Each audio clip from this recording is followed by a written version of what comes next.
오늘 말씀을 통해 우리들의 삶 속에 하나님의 백성됨, 또 우리에게 주신 사명을 능력 있게 감당하는 놀라운 은혜를 받게 되기를 주님 이름으로 축복합니다. 여러분 각자에게 임하기를 축복합니다.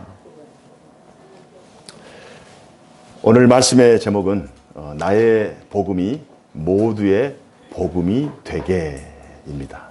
나의 복음이 나 자신에게 끝나는 것이 아니라 모든 사람이 복음이 될 수 있도록 그런 마음으로 오늘 본문의 말씀을 살펴보았으면 좋겠습니다.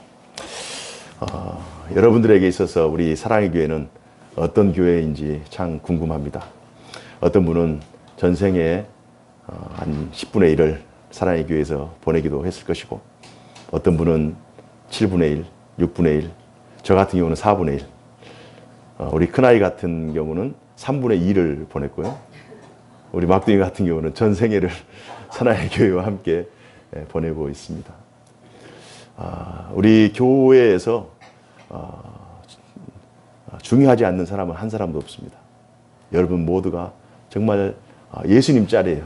예수님께서 몸 깨트려서 핏값으로 여러분의 생명을 구원하셨기 때문에 여러분 한 사람 한 사람이 얼마나 고귀하고 값지고 아름다운지, 하늘 보석과 같은 그런 소중한 존재라는 사실. 그래서 함께 모여 예배드리는 우리가 스스로를 귀하게 여기고, 내가 귀하듯 우리의 형제, 우리의 자매가 정말 아름답고 귀하다, 그 마음을 가지고 서로 교제하고 또 사랑의 떡을 나누고 또 하나님의 나라를 같이 살아가면 하나님께서 더 귀하고 아름다운 복을 우리 공동체에 허락해 주실 줄로 믿습니다. 세상의 어떤 공동체든 소속감이나 유대감, 멤버십이 강할 때 그 공동체에 헌신하게 되고 그 공동체에 충성을 할 수가 있습니다. 유대감과 공감 능력, 소통을 통해서 공동체성을 늘 확보하는 것이 그 공동체가 장기적으로 유지할 수 있는 굉장히 중요한 요인이 되는 것입니다. 제가 주중에 설교를 준비하면서 설교를 준비하다 보면 모든 그 센서가, 저희 감각이 설교에 집중이 되잖아요. 그러면 자료들을 다 이제 필터링을 하게 됩니다. 그래서 어떤 기사를 읽는 도중에 세계적인 명품 제국이라고 불리는 LVMP, MVLH, 여기 프랑스 회사 같아요. 루이비통도 있고 모엣, 헤네시라고 하는 그런 명품도 있는데 저는 처음 들어봤습니다만은, 하여튼 그 회사의 오너가 베르나르 아르노라는 그 회장입니다. 5 자녀가 있는데요. 그 5 자녀들을 그 5 자녀들도 굵직굵직한 회사들을 다 운영하고 바쁘잖아요. 그럼에도 불구하고 한 달에 한 번씩은 다 자신의 그 자택에 있는 식당으로 모여서 같이 90분 동안 식사를 합니다. 식사를 하면서 회사의 가치라든지 회사의 문제라든지 회사의 방향이라든지 그런 것들을 함께 공감하며 서로 나눠요. 그래서 이 아버지가 회사의 문제를 내놓고 자녀들에게 조언을 구하고, 그러면서 자녀들도 당연히 그 회사의 공동체성을 또 회사의 그 앞으로의 그 미래라든지 이런 것들을 함께 공감하면서 소통하면서 그 공동체성이 더욱더 확보가 되는 굉장히 탄탄한 회사로 지금 세계에서 가장 큰 부호 중에 한 사람으로 자리 잡고 있습니다. 왜 이 사람이 이런 행동을 했냐면, 자기가 잘 알고 있는 지인이 큰 회사를 경영하고 있는데 후계라든지 다른 아무런 준비 없이 갑자기 세상을 떠나버렸어요. 그래서 그 회사를 자녀가 맡았는데 준비되지 않는 상태에서 맡다 보니까 그 아버지가 추구하는 그 가치나 본질, 회사의 그 철학과 엉뚱한 방향으로 진행하다가 결국 파산하고 맙니다. 그것을 목전에서 바라보면서 안 되겠다, 내가 살아생전에 우리 기업의 가치, 우리 회사의 가치를 우리 자녀들에게 함께 공유하면서 내가 부재하더라도 이 회사는 정말 피땀으로 해서 몇십 년 동안 이루어온 회사인데 그 회사가 지속될 수 있도록 그런 철학을 공유해야 되겠다. 그러면서 아무리 바빠도 한 달에 한 번은 모여서 같이 회사의 가치를 나누는 것입니다. 그러면서 가족이 하나가 되고 또 공동체성이 확보가 되는 거죠. 회사의 오너도 회사의 가치와 철학을 공유하기 위해서 노력합니다. 복음을 가진 신자와 교회도 내가 가진 복음의 가치, 우리가 가지고 있는 이 복음의 능력을 공동체 안에서 많은 사람들과 함께 공유해야 돼요. 회사는 이 땅에서의 유익을 추구하는 단체입니다. 기업의 이윤을 추구하는 단체. 그 회사도 자신들의 가치 철학을 함께 나누는데 우리 신자 또 교회 공동체, 신앙 공동체는 이 땅뿐만 아니라 영원한 세계, 영생의 유익을 함께 나누는, 어떻게 보면 이 땅에 국한되어 있는 기업이 아니라 온 우주론적으로 전 영혼에 걸쳐서 존재하는 아주 중요한 모임이기 때문에 우리가 가지고 있는 믿음의 도리와 우리가 가지고 있는 진리와 우리가 추구하는 신앙 방향을 함께 공유하면서 함께 가는 것이 중요하다는 거예요. 오늘 본문의 내용을 기록한 사도 바울 같은 경우 복음에 대한 사명자라는 그런 확신이 가득했어요. 나는 복음에 대한 사명자다. 그래서 오늘 본문의 17절의 내용에 보면 물론 사도 바울은 자유로 헌신하고 자유로 충성하고 또 자유로 섬겼어요. 그러나 자유가 아니라 할지라도 그의 내면 깊숙한 곳에는 나는 사명을 받았다. 우리 17절 말씀 한번 다시 같이 한번 읽어볼까요? 시작. 내가 내 자유로 이것을 행하면 상을 얻으려니와 내가 자유로 아니한다 할지라도 나는 사명을 받았노라. 사명을 받았다. 나는 사명을 받았다. 자기가 사명을 받았는데 그 사명이 자기 자신에게만 국한된 것이 아니라 그 사명을 함께 나누는 거예요. 자기가 받은 사명, 자기가 깨닫는 은혜, 자기가 경험한 그 복음의 가치를 다른 사람들과 함께 공유하는 일에 자신의 남은 인생을 다 써버립니다.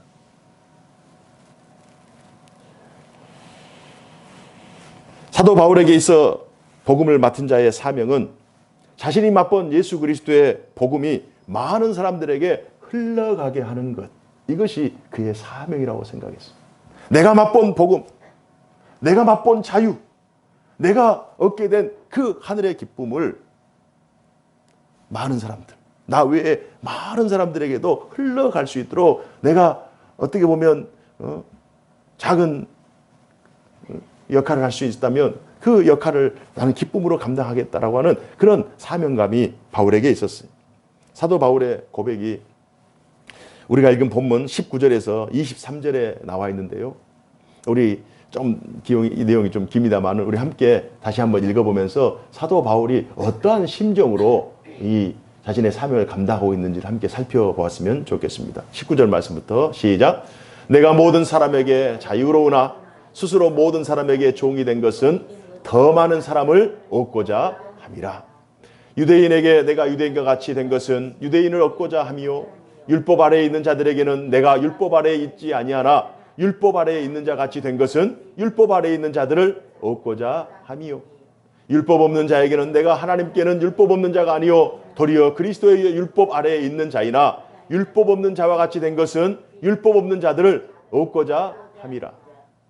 약한 자들에게 내가 약한 자와 같이 된 것은 약한 자들을 얻고자 함이요 내가 여러 사람에게 여러 모습이 된 것은 아무쪼록 몇 사람이라도 후원하고자 함이니 내가 복음을 위하여 모든 것을 행함은 복음에 참여하고자 함이라. 아멘. 사도 바울의 마음속에 자기가 맛본 복음, 자신의 영혼을 자유케 하고 자신의 삶의 산소망이 된 예수 그리스도께서 전해준 이 복음, 십자가의 복음, 부활의 복음, 이 복음을 자신만 가지고 있기는 너무 이 가슴이 벅차 있는 거예요. 그래서 이 세상의 삶의 문제로 또 영혼의 문제로 또 진리의 문제로 고민하고 있는 수많은 영혼들, 그가 때로는 복음 없는 자처럼 때로는 율법 없는 자처럼 때로는 연약한 자처럼 그들과 함께 낮아져서 그들을 어떻게든 하나님께로 인도할 수 있는 그 역할을 자신의 사명이라고 감당합니다. 이런 사도 바울의 역할을 때로는 전도라고 할 수도 있고 때로는 선교라고 할 수 있죠. 그러나 바울의 내면 속에는 자신이 만난 하나님을 다른 사람도 만났으면 좋겠다라는 그 간절한 마음이 있어요. 자신이 깨달은 하나님의 말씀을 다른 사람도 깨달았으면 좋겠다. 자신이 발견한 영적 자유를 다른 사람도 누리며 살아갈 수 있었으면 좋겠다. 자신이 즐겁고 또 붙잡고 있는 이 유일한 진리를 다른 사람들도 그 진리에 붙들려서 살아갔으면 좋겠다라고 하는 그 간절한 마음이 사도 바울에게 있어요. 그래서 자신이 깨닫는 이 하나님의 말씀을 함께 공유하는 거예요. 함께 나누는 거예요. 오늘 설교의 제목이요, 나의 복음이 모두의 복음이 되게입니다. 설교 제목을 정하는 것이 쉽지 않습니다.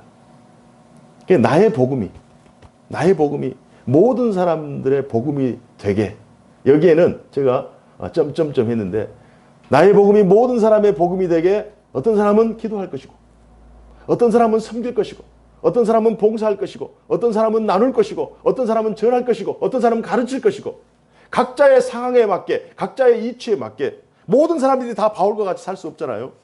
모든 사람들이 다 목회를 할 수 없잖아요. 모든 사람들이 다 왕성하게 섬기고 힘있게 봉사할 수 없잖아요. 그러나 각자의 상황과 여건과 환경 속에서 내가 하나님 앞에 받은 복음, 내가 하나님 앞에 누리는 이 자유와 이 기쁨을 어떻게든 흘러보내는 시간, 계신 분들은 시간을 들여서, 또 기도하시는 분들은 기도하면서 작은 미소라도, 작은 성금이라도, 작은 위로라도, 작은 격려라도 그들과 함께 낮아져서 어떻게든 한 사람이라도, 몇 사람이라도 주의 이 복음이 될 수 있으면 많은 곳에 흘러갈 수 있도록 이 사도 바울과 같은 그런 마음을 가졌으면 좋겠어요.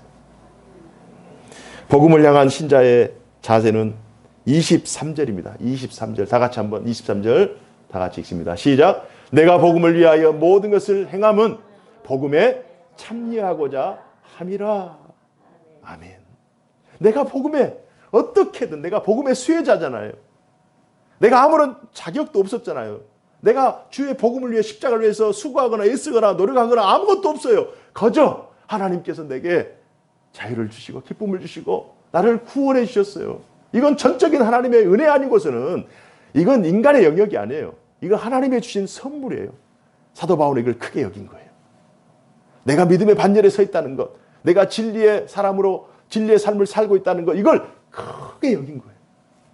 그래서 자신의 남은 삶이 어떻게든 이 복음에 참여하는 일에 기쁨으로 쓰였으면 좋겠다.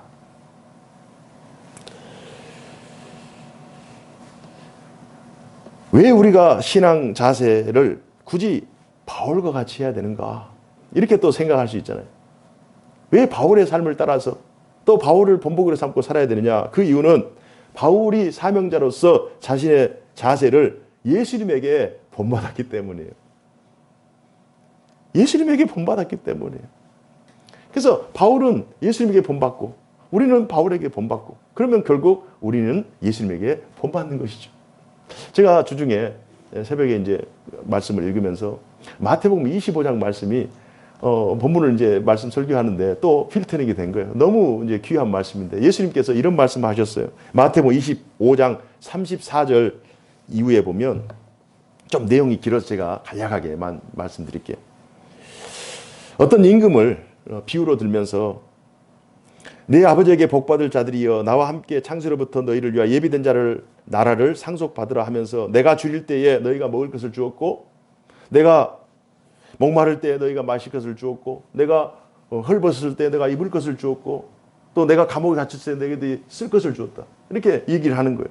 그래서 제자들이 아니 우리가 언제 그랬습니까? 그런 적이 없어요. 그러니까 너희들이 가장 작은 자에게, 너희들이 알고 있는 너희 가장 가까운 자들에게 그들이 목마를 때에 먹을 것을 마실 것을 주었고, 그들이 배고플 때 먹을 것을 주었고, 헐벗었을 때 입을 것을 주었고, 또 그들이 옥에 갇혔을 때, 정말 고난에 있을 때, 고난 당했을 때 너희들이 필요한 것을 공급했다면 그것이 결국 그들에게 한 것이자 결국 나에게 한 것이다. 반대로 너희 가까운 이웃들이 굶주릴 때 그들을 먹이지 않고, 헐벗을 때 입을 것을 주지 않고, 목마를 때 마실 것을 주지 않고, 그들이 옥에 갇히고 말할 수 없는 고통과 말할 수 없는 아픔에 놓여 있을 때 그들을 방관하고 있다면 그것은 그들에게 방관한 것이 아니라 결국 나에게 방관한 것이다. 예수님께서 그런 말씀을 하셔요. 그래서 예수님의 마음은 지극히 작은 자에게, 지극히 연약한 자에게 집중하고 있는 거예요. 상처받고 정말 위로가 필요한 자들, 이 세상에서 지푸라기라도 잡고 싶은데 잡을 지푸라기가 없는 거예요. 정말 마음이 공고하고 마음이 찢어져 있는데 누군가에게 위로를 받고 있고 누군가에게 도움을 받고 싶은데 도무지 사람이 없어요. 그때 그 사람에게 필요한 누군가가 되어서, 우리가 내 이웃이 누구입니까? 나를 돕는 어떤 사람이 내 이웃이 아니라 내가 어떤 사람의 필요를 채우는 그 사람의 이웃이 되면 되는 거예요. 예수님께서 이런 말씀을 하시. 이 맥락은 바울 사도가 이걸 조금 더 해석해서 율법 없는 자들에게 내가 율법 없는 자 같이 더 낮아지고 연약한 자들에게 더 연약한 자들이 더 되고 율법을 행한 자들, 율법을 가진 자처럼 내가 율법에 갇혀 있지 않지만 예수 그리스도의 복음을 받은 사람이지만 율법을 갇혀 있는 자처럼 낮아져서 그들을 하나님께로 인도하는 그 마음이 예수님께서 정말 가난한 자들 또 연약한 자들을 한 영혼이라도 더 구원하고 싶은 그 마음을 바울이 받고 또 고린도서에 기록했고 고린도 교회는 그 말씀을 받고 2000년의 교회 역사 가운데 지금까지 이 말씀이 흘러와서 오늘날 우리가 이 말씀을 받고 있는 거예요. 그래서 바울의 말씀은 예수님의 말씀이고 우리는 오늘 바울을 통해서 예수님의 의지, 예수님의 뜻을 지금 깨닫고 있는 거예요. 사랑하는 성도 여러분, 그렇다면 나의 복음이 모든 사람의 복음이 되게 하기 위해서는 우리는 어떻게 해야 될 것인가? 우리의 현실적인 삶 속에서 어떻게 해야 될 것인가? 한 3가지 정도 함께 말씀을 나눴으면 좋겠어. 첫 번째는 썩을 영광이 아니라 썩지 아니할 영광을 바라보게 해야 된다. 우리에게 가장 가까운 사람들이 썩을 영광이 아니라 썩지 아니하는 영원한 영광, 영원한 축복을 바라보게 해야 된다. 그러니까 우리가 바라보는 것이 우리의 인생의 방향 아닙니까? 우리가 무엇을 바라보느냐에 따라서 언어가 달라지고 말이 달라지고 모든 것을 다 우리가 바라보는 방향이 다 결정하는 거예요. 그들로 하여금 썩어질 영광이 아니라 썩지 아니할 영원한 영광을 바라보게 해야 돼요. 어느 육상 선수가 있었습니다. 전에도 제가 한번 말씀을 드렸는데요. 1960년 로마 올림픽에 대표 선수라서 금메달을 딴 사람이에요. 그러나 그는 대표 선수로서 자격을 박탈을 당하고 이게 떨어져서 참관할 수 없었지만 올림픽 대표로 참가하려고 하는 사람이 축구를 하다가 발목을 다쳐가지고 어떨 길에 그냥 참가를 하게 됐어요. 준비한 신발도 없어가지고 맨발로 올림픽에 참가합니다. 이디오피아의 맨발의 아베베라고 하는 선수인데요. 그 아베베라는 선수가 맨발로 42.195km를 뛰고 그때 세계 신기록 2시간 15분 16초를 기록하고 금메달을 따버린 거예요. 와, 대단하죠? 그 이후에 1964년에 도쿄올림픽, 이거 역사적인 사실이니까 도쿄올림픽에 참가해가지고 그때 또 금메달을 땄는데 세계 신기록을 경신합니다. 이번에는 2시간 12분 11초. 그런데 중요한 것은 그 도쿄올림픽 참가하기 5일 전에 맹장수술을 했어요. 그래서 복귀를 하고 이걸 다 아물게 한 상태로 뛴 거예요. 그런데 이렇게 위대한 육상 선수가 그로부터 5년 후에 교통사고를 당합니다. 교통사고를 당해가지고 하반신 마비가 돼버린 거예요. 뛸 수도 없는 거예요. 그런데 이 불길의 의지를 가지고 있는 이 아베베가 열심히 재활 치료를 받고 이제는 스키 대회를 참석을 해서요. 장애인 스키 대회에 가서 또 금메달을 땁니다. 그리고 양궁도 배우고 탁구도 배우고 그렇게 해서 끊임없이 메달을 따고 자신의 성과를 막 이렇게 되는 거예요. 그 어려움들을 이겨내는 거예요. 아베베 역시도 위대한 삶을 살았죠. 정말 위대한 인생 아닙니까? 불굴의 의지를 가지고 살았잖아요. 우리가 정말 존경하고 칭찬할 만하죠. 그러나 중요한 것은 그도 역시 썩어질 영광을 위해서 살았어요. 그 위대한 아베베 역시도 자신의 영광, 썩어질 영광, 이 세상에 시간이 지나면 다 잊혀질 영광을 위해서 이 땅의 가치만을 두고 살았다는 거예요. 우리가 아베베처럼 더 의지를 가졌다고 얘기할 수 없잖아요. 우리가 아베베처럼 더 높은 위치, 더 큰 명예를 얻은 것도 아니잖아요. 그럼 이 아베베 역시도 그가 가지고 있는 모든 영광이 세상적인 영광이라는. 고린도전서 9장 25절에 이기기를 다투는 자마다 모든 일에 절제하나니 그들은 썩을 승리자의 관을 얻고자 하되 우리는 썩지 아니할 것을 얻고자 함이라. 우리는 썩지 아니할 것을 얻고자 함이라. 우리가 사랑의 교회에 예배하고 또 사랑의 교회에서 섬기고 봉사하고 또 교제하고 함께 살아가고 있는 이 자체가 썩지 아니하는 것을 얻게 되는 하나님의 영광의 자리인 줄로 믿습니다. 영원한 것, 이 땅에 국한되어 있는 것이 아니라 영원한 세계를 바라보고 영원한 가치를 추구하면서 살아가는 것, 이게 썩지 아니한 것에 우리 시간과 우리의 재능과 우리의 물질과 우리의 삶을 쏟아붓는 거예요. 그러니까 바울이 어떻게 보면 세상에서 가장 어떻게 보면 어리석은 것 같잖아요. 그는 대단한 사람이에요. 가말리엘의 최고의 문화생이에요. 이게 이스라엘 중에 최고로 똑똑한 사람이에요. 그가 율법을 계속 고수했다면 아마 율법의 최고의 랍비가 됐을 거예요. 최고의 지도자, 명예와 부와 모든 것들을 다 갖출 수 있는 그런 날 때부터 로마 시민권을 가지고 있는 자잖아요. 그러나 그것들을 다 배설물로 여겨버린 거예요. 왜요? 자기에게 있어서 이 땅의 가치, 물론 중요하지만 그러나 더 중요한 하늘나라의 가치, 천국의 가치가 더 중요하다. 그래서 우리가 만나고 우리가 함께하고 있는 우리 사랑하는 사람들을, 우리 가까이 있는 사람들을 현실 세계의 가치만 바라보는 자로 이렇게 대할 것이 아니라 그들의 시선을 현실 넘어, 현실을 뛰어넘는 영원한 세계, 영원한 가치를 바라볼 수 있는 그 방향으로 그들에게 그 시선을 이동시켜 줄 그런 역할이 우리에게 필요한 거예요. 한 사람이 예수 그리스도의 복음을 받아들이고 하나님과 동행하는 삶을 사는 것은 인간이 누릴 수 있는 최고의 가치요, 최고의 영광인 줄로 믿습니다. 그래서 우리가 첫 번째, 썩어질 영광을 바라보는 그 시선을 영원한 영광을 바라볼 수 있는 시선으로 바꿔준다. 두 번째로는요, 인생의 방향을 정확한 방향으로 달리게 해야 돼요. 인생의 방향. 우리는 열심히 달리고 있어요. 어떤 사람 30km, 40km, 요즘 그냥 그 우스갯소리로 60대는 60km로 달리고 70대는 70km로 달리고 20대는 20km로 달리고 이런 말씀도 있습니다만은 달리는 속도가 중요한 것이 아니에요.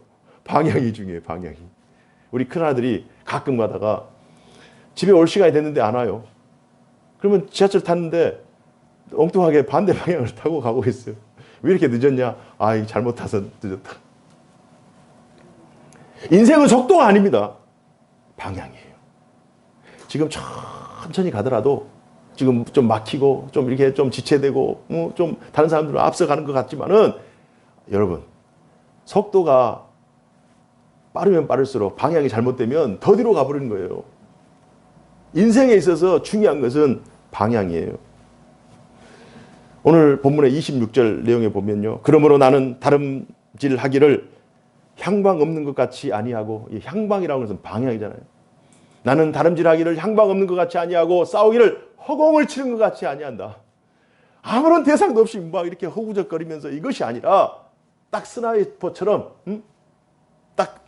헌터처럼 그냥 한 방에 보내는 거예요. 방향을 잡고 이것이다 생각하면 집중하는 거예요. 그래서 많은 사람들이 방향 없이 살아가요.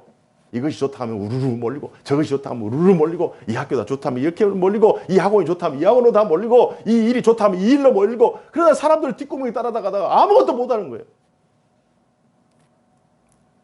정말 우리에게 필요한 것이 방향이에요. 방향. 조금 더 우리가 영혼의 방향을 정하고 또 이 시대의 흐름의 방향을 정하고 어떤 일을 하더라도 직장이나 사업을 하더라도 어떤 방향을 보고 그 방향을 제대로 잡고 나아가면 그냥 쭉 가는 거예요. 내 생각대로 아니라 그 시선이 열려야 되는 거예요. 미국의 어떤 사격 선수가 있었는데요. 매튜 에먼스라고 하는 사격 선수입니다. 그가 2004년 아테네 올림픽에 참가를 했어요. 이미 그런 금메달 하나를 땄어요. 그래서 두 번째 대회에 참석을 합니다. 소총 50m 3자세. 딱 자세를 잡고 쏘는데요. 1위를 지금 에먼스가 달리고 있어요. 그래서 몇 발 안 남았어요. 그럼 모든 사람들이 1, 2의 그 점수 차이가 크기 때문에 에먼스가 반드시 이관하게 될 것이다. 다 기대를 했어요. 그래서 한 이렇게 쭉쭉 싸우다가 마지막 한 발 남았는데 한 발 점수를 조금 못 맞춰도 그냥 뭐 10점 아니고도 뭐 한 6점, 7점만 맞아도 1위가 되는 거예요. 그러나 평상시에 그의 실력으로는 9점, 10점 맞아요.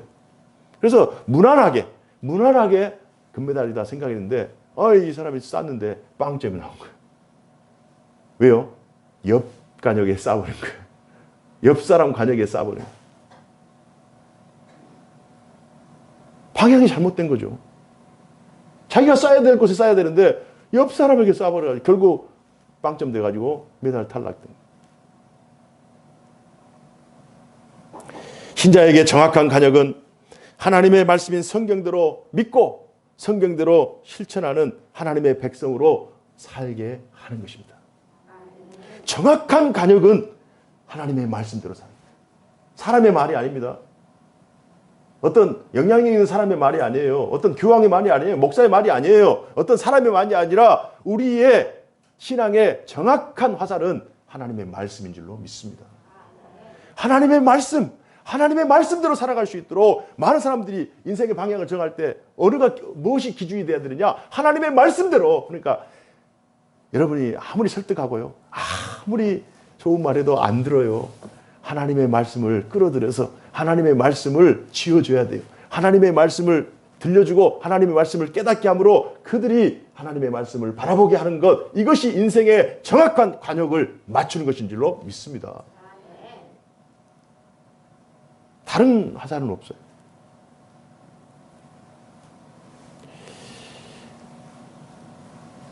모든 사람의 복음 안에서 거하기를 위해서는 우리의 영혼이 성경에 기록된 예수 그리스도의 복음, 그 복음에 붙잡힐 때, 그 복음으로 우리의 인생에 가치를 두고 살아갈 때 우리가 방향 없이 또 세상 권투하는 사람들이 호우적거리면서 이렇게 그냥 난무하게 그렇게 인생을 살잖아요.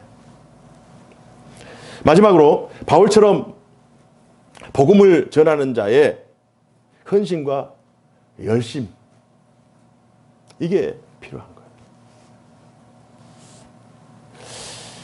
헌신과 열심이 얼마나 중요한가. 체코에 아주 전설적인 육상 스타가 있습니다. 에밀 자토팩이라고 하는 사람인데요. 이 사람은 현역 시절에 무려 세계 신기록을 18개를 기록했어요.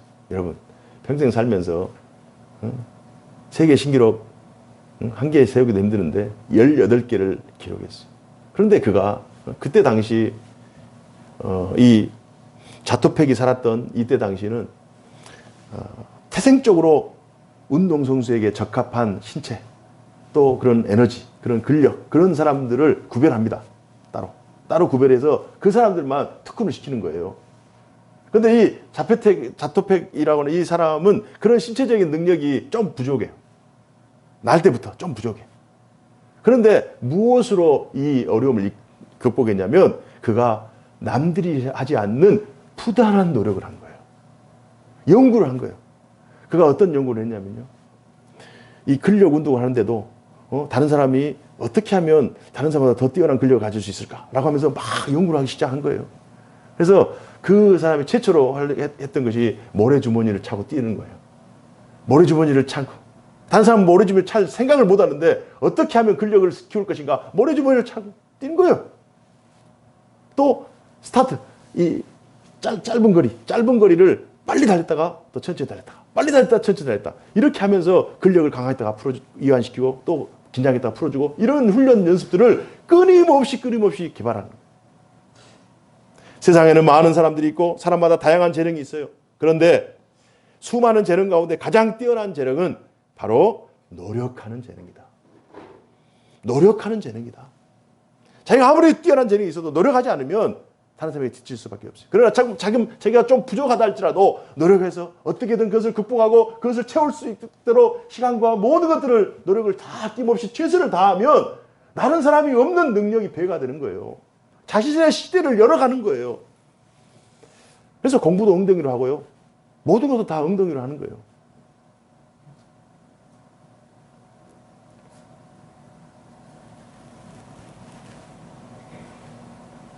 바울처럼 복음을 전하는 자, 하나님께서 물론 은혜를 베풀어 주시고 하나님께서 함께 하시고 하나님의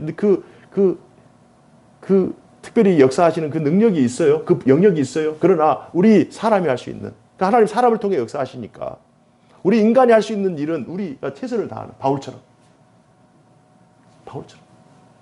예수님처럼 예수님이 말씀만 하시고 이 땅에 오셔서 그냥 말씀만 하시고 사는 것이 아니잖아요. 친히 십자가를 지시고 친히 고통을 당하시고 친히 수치를 당하시고 아픔을 당하시고 죽으시고 그런 삶을 사셨잖아요. 몸소.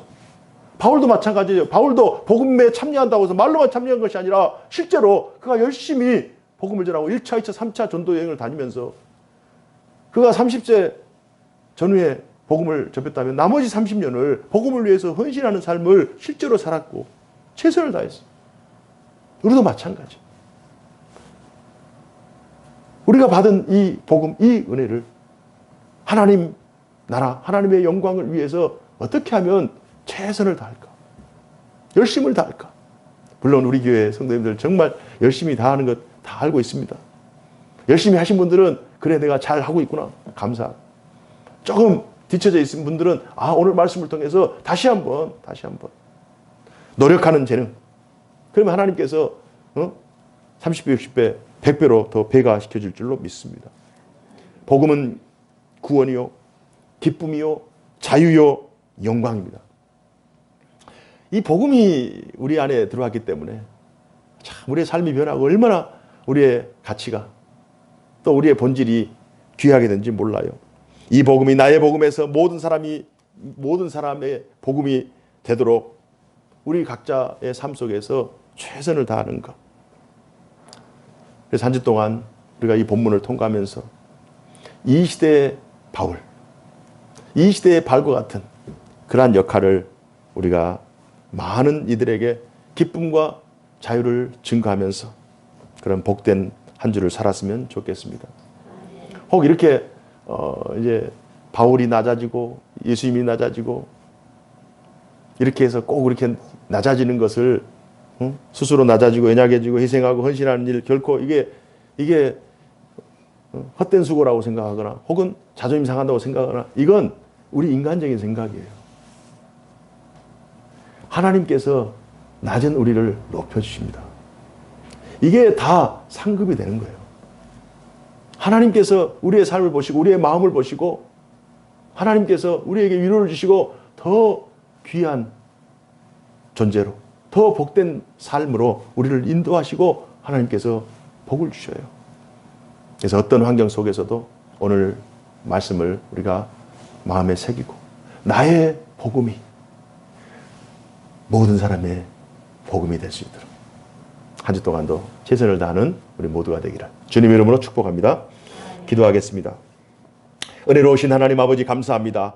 저희들을 사랑하여 주시고 크신 은혜와 은총 베푸셔서 이 시대에 하나님을 모르는 자, 하나님을 떠나 있는 자가 아니라 하나님을 알고 복음을 이해하고 하나님의 말씀, 진리의 말씀 붙잡는 천국 시민으로 살게 하여 주시니 감사합니다. 우리가 방향을 정했습니다. 우리가 달려갈 길을 다 달리고 선한 싸움 싸우고 우리의 삶이 하나님께 영광이 되는 복된 삶 되게 하여 주옵소서. 우리가 하나님께 받은 이 은혜를 우리 스스로에게만 가둬두지 않고 우리 주변에 정말 연약하고 가난하고 힘들고 소외되고 상처받은 수많은 영혼들에게 그리스도의 복음의 그 기쁨을, 그리스도의 복음의 그 회복을, 그리스도의 복음의 그 능력을 전함으로 나도 살고 이웃도 살고 모든 이들이 함께 즐거워하는 그런 세상을 꿈꾸는 저희들 되게 하여 주옵소서. 감당할 수 있도록 성령께서 힘을 주시고 지혜를 주시고 능력을 다하여 주옵소서. 주 예수님 이름으로 기도하옵나이다. 아멘.